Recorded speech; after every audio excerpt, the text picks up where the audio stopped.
All right, here we go. Big game breakdown. Let's start with Clemson. This is at 12:30 Pacific on ESPN. Clemson at home to NC State, 17.5 and 56. A little bit of Clemson money. I agree with it. They are 6-0. NC State's 5-0.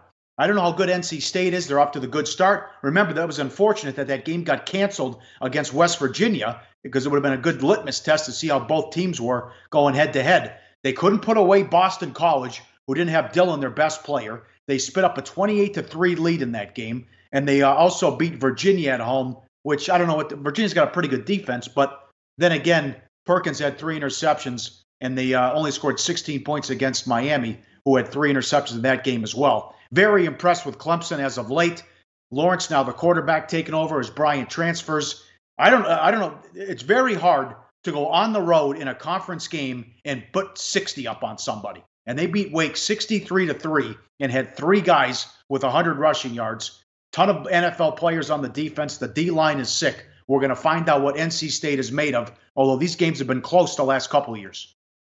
Well, that's important to me. You know, you can say, all right, well, this year's the only year that matters. But when I'm talking about looking at an underdog against one of the really elite teams in the country, if I'm betting against Alabama or I'm betting against Georgia or I'm betting against Clemson, or Ohio State or whatever, you're talking about the very, very top teams. If I want an underdog, I want someone that's shown that they can hang with this team before.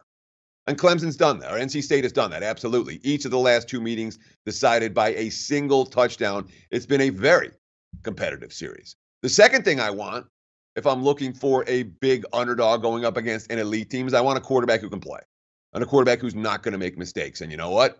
Ryan Finley may well be that guy. You know, Finley and Kelvin Harmon, I should say, a wide receiver. These guys are the type of playmakers that you can be impressed. 10-3 touchdown interception ratio from Finley, 69% completions on the season. And again, it's a senior QB who you trust to make good decisions in hostile environments. The senior QB who has been to Death Valley before and performed reasonably well in that contest. But you talk about the schedule, and obviously NC State has not faced anybody thus far. But you can only play the teams that are on your schedule. This week, Clemson's on the schedule for NC State. They get a chance to step up in class against a team that they've hung tough with before.